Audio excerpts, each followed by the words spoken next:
Hello everyone. आज हम करने वाले हैं यूनिट 2 और क्रेविस थ्योरी ऑफ ट्रेड। तो क्रेविस की थ्योरी क्या है? एक इम्पोर्टेंट एक्सटेंशन है एचओ थ्योरी का। और क्रेविस की थ्योरी में क्या है? अवेलेबिलिटी अप्रोच की बात की गई है। ये कब दी गई थी? 1956 में। और इसमें क्या था कि जो चीज़ क्रेविस कहता है कि जो चीज़ डोमेस्टिकली अवेलेबल है या फिर नॉन अवेलेबिलिटी, डोमेस्टिकली अवेलेबिलिटी और नॉन अवेलेबिलिटी, इसी बात पर पैटर्न ऑफ ट्रेड डिपेंड करने वाला है। कि ट्रेड है जो दो कंट्रीज़ के बीच में होता है वो किस चीज़ पे डिपेंड करता है? अवेलेबिलिटी और नॉन अवेलेबिलिटी। अगर हमारे पास कार और साइकिल अवेलेबल है तो हम ट्रेड करेंगे। यदि हमारे पास कार नहीं है, साइकिल नहीं, तो हम ट्रेड नहीं कर सकते क्योंकि वो चीज़ हमारे पास अवेलेबल नहीं है। अब नॉन अवेलेबिलिटी को टू पार्ट्स में डिवाइड किया जाता है, एक एब्सोल्यूट सेंस में और एक रिलेटिव में। एब्सोल्यूट सेंस का मतलब है कि हमारे पास कार नहीं है, बिल्कुल ही कार नहीं है। और रिलेटिव सेंस का मतलब कि हमारे पास कार है लेकिन फ्यू ही कार है, और इन फ्यू कार से हम अपनी सिर्फ डोमेस्टिक डिमांड को भी फुलफ़िल नहीं कर पा रहे हैं, इसलिए हम इसको एक्सपोर्ट नहीं कर सकते। अगर हमारे पास अवेलेबिलिटी होती तो हम उसको एक्सपोर्ट करते, लेकिन यहाँ पर रिलेटिवली नॉन अवेलेबिलिटी है क्योंकि हमारे पास कुछ ही कार्य है, इसलिए हम एक्सपोर्ट नहीं कर सकते। क्योंकि हमारे पास क्योंकि हमारे पास शॉर्टेज है सप्लाई की, और जिससे हम डोमेस्टिक डिमांड को भी फुलफ़िल नहीं कर पा रहे हैं। अब हम पढ़ेंगे कि अवेलेबिलिटी कौन कौन से फैक्टर्स पे डिपेंड करती हैं।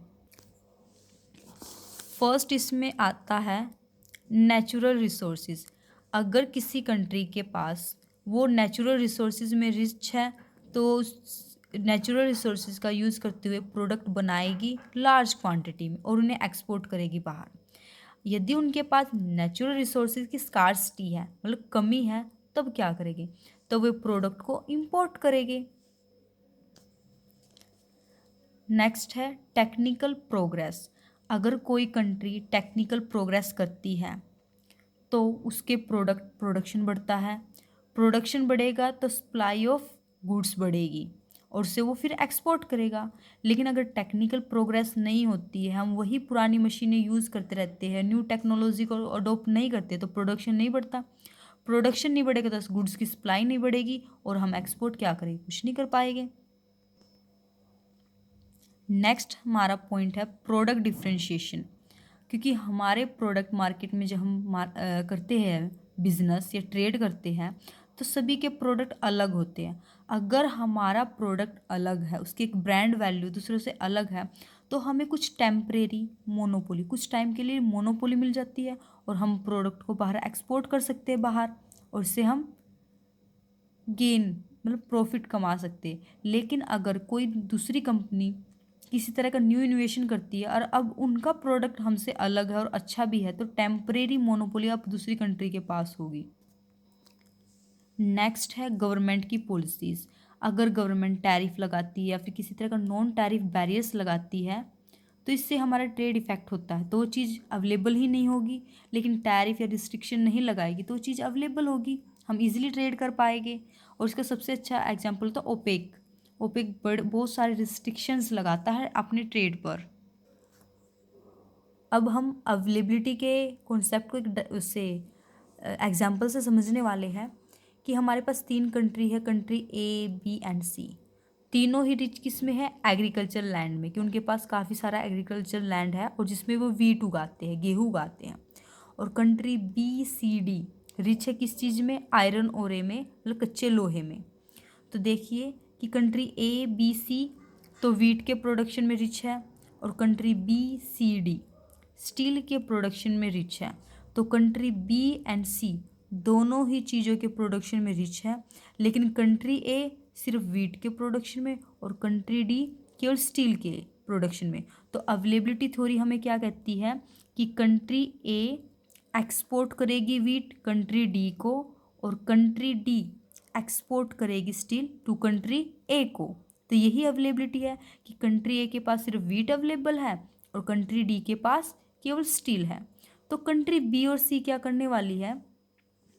तो उन दोनों कंट्रीज़ के बीच में जो ट्रेड होगा वो बेस होगा कंपैरेटिव कॉस्ट एडवांटेज पर, कि उनकी कंपैरेटिव कॉस्ट एडवांटेज थ्योरी किसने दी है, रिकार्डो ने दी है, कि हम कंपैरेटिवली अब उनकी कॉस्ट को लगाएंगे, उनके एडवांटेज देखें किसको कंपैरेटिव एडवांटेज ज़्यादा मिल रहे हैं। तो देखिए कि डोमेस्टिक एक्सचेंज रेशियो है कंट्री बी में क्या है कि 6 यूनिट ऑफ गेहूँ के बदले में उन्हें 1 यूनिट ऑफ स्टील मिलती है, कि 6 यूनिट गेहूँ की देने के बाद उनके डोमेस्टिक कंट्री की बात, अभी इंटरनेशनल ट्रेड की बात नहीं है, कि डोमेस्टिकली अगर वो एक्सचेंज करता तो 6 गेहूँ के बदले में उसे 1 स्टील मिलती है। और कंट्री सी में क्या कि 3 गेहूँ की यूनिट के बदले में 1 स्टील की यूनिट मिलती है, 3 के बदले 1 मिलती है।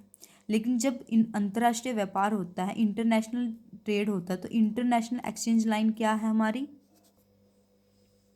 तो इंटरनेशनल एक्सचेंज लाइन है कि 4 गेहूँ की यूनिट के बदले में आपको 1 स्टील मिलेगा। तो कंट्री बी क्या करती थी, कंट्री बी को 6 वीट की यूनिट के बदले 1 स्टील की यूनिट मिलती थी, और अब अंतर्राष्ट्रीय व्यापार में सिर्फ उसे 4 यूनिट देनी है गेहूं की और 1 स्टील की यूनिट मिल जाएगी, तो 2 यूनिट्स का प्रॉफिट कंट्री बी को हुआ है। और कंट्री सी को क्या कि 3 यूनिट ऑफ वीट के बदले 1 यूनिट स्टील की देनी है, तो अब उन्हें क्या है कि वो 1 यूनिट स्टील की देंगे और उन्हें बदले में 4 यूनिट ऑफ वीट मिल जाएगा। तो इस तरह country B will export wheat to country C and country C will export steel to country B. अब अवेलेबिलिटी अप्रोच को हम करने वाले हैं, but in relation to factor proportion, factor के प्रोपोर्शन के रिलेशन में। फैक्टर्स क्या होते हैं, कैपिटल एंड लेबर, और ये कॉन्सेप्ट किसने दिया है, रोनाल्ड फिंडले ने दिया है। अब इसमें फैक्टर प्रोपोर्शन की बात है कि एक कंट्री के बाद फैक्टर का प्रोपोर्शन ज़्यादा होगा और एक के पास कम होगा। तो यहाँ पर कंट्री बी के पास एग्रीकल्चर लैंड ज़्यादा है, तो वहाँ पर वीट का प्रोडक्शन ज़्यादा होगा कंट्री में, क्योंकि कंट्री बी के पास एग्रीकल्चर लैंड ज़्यादा है तो वीट का प्रोडक्शन ज़्यादा होगा कंट्री बी में। अब डायग्राम को समझते हैं। ओ आर क्या है, हमारी लाइन ऑफ इक्विटी है, और जो क्या शो करती है कि डिमांड प्रोपोर्शन है जो 2 कमोडिटीज़ का इन 2 कंट्रीज़ में वो शो करती है। वीट का और स्टील का क्या डिमांड प्रोपोर्शन है, ये ओ आर लाइन शो कर रही है। ओ आर क्या हमारी लाइन ऑफ इक्विटी है। A1 प्रोडक्शन पॉसिबिलिटी कर्व है कंट्री ए का। A1B प्रोडक्शन पॉसिबिलिटी कर्व है कंट्री बी का। और ये कंट्री बी का प्रोडक्शन पॉसिबिलिटी को हमने इस तरह से क्यों बनाया, क्योंकि हमने अभी अभी पढ़ा है कि कंट्री बी के पास एग्रीकल्चर लैंड ज़्यादा है तो वीट का प्रोडक्शन ज़्यादा कर सकता है, इसलिए कंट्री बी का पीपीसी इस तरह से बना है। पी नोट P1 क्या है, टर्म्स ऑफ ट्रेड की लाइन है, अंतर्राष्ट्रीय एक्सचेंज लाइन है। तो सबसे पहले कंट्री ए S1 पॉइंट क्या है कंट्री ए का, S1 पॉइंट पर कंट्री ए को S1 क्याउ यूनिट ऑफ वीट चाहिए और O क्याउ यूनिट ऑफ स्टील चाहिए, और कंट्री बी को S पॉइंट पर क्या S क्याउ1 वीट चाहिए और O क्याउ1 स्टील चाहिए।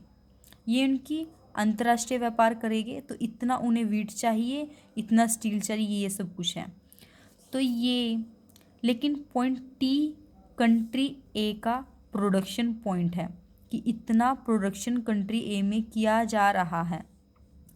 तो हम ये एन से टी तक क्या है, access availability of steel in country ए, ये एन से टी तक कंट्री ए में एक्सेस अवेलेबिलिटी है स्टील की, इसे ही तो कंट्री ए बाहर एक्सपोर्ट करेगी कंट्री बी को।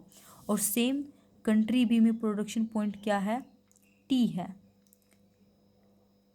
कंट्री बी में प्रोडक्शन पॉइंट क्या है, टी है। तो टी से एन तक क्या है, टी से एन तक एक्सेस अवेलेबिलिटी ऑफ वीट है इन कंट्री बी में। एन से N1 तक क्या है, एक्सेस अवेलेबिलिटी ऑफ स्टील है इन कंट्री ए में। और टी से एन तक क्या है, एक्सेस अवेलेबिलिटी है इन कंट्री बी में। इसे बनाने का यही तरीका है, स्टार्टिंग में ये लाइन एक पीपीसी ऐसे और सेकंड वाला पीपीसी इस तरह बनाओ, दो पैरेलल लाइन कर लो टर्म्स ऑफ ट्रेड की। ये है हमारा सबसे पहले अंतर्राष्ट्रीय व्यापार का पॉइंट कंट्री ए में, ये कंट्री बी में। इतना हमें वीट चाहिए, इतना स्टील चाहिए कंट्री ए में, इतना कंट्री बी में वीट और इतना स्टील चाहिए। लेकिन कंट्री का प्रोडक्शन पॉइंट क्या है, ये। तो यहाँ से एक पॉइंट ऐसे उतारिए और इसको ऐसे मिलाइए, तो इतना गैप क्या है, एक्सेस। इतना स्टील कंट्री ए के पास एक्सेस है, तो इसे तो एक्सपोर्ट करेगा। और सेम यहाँ से इस तरह एक लेकर लाइन लेके जाइए और ऐसे मिलाइए ऊपर, ये टी पॉइंट। तो ये कंट्री बी में वीट का एक्सेस प्रोडक्शन है। अब इसकी एक्सप्लेनेशन देख लीजिए, ये इसकी एक्सप्लेनेशन है। और उसके बाद बस आपको इसकी क्या करनी है, वीकनेसेस क्या इस थ्योरी की, बस। और ये क्वेश्चन कंप्लीट।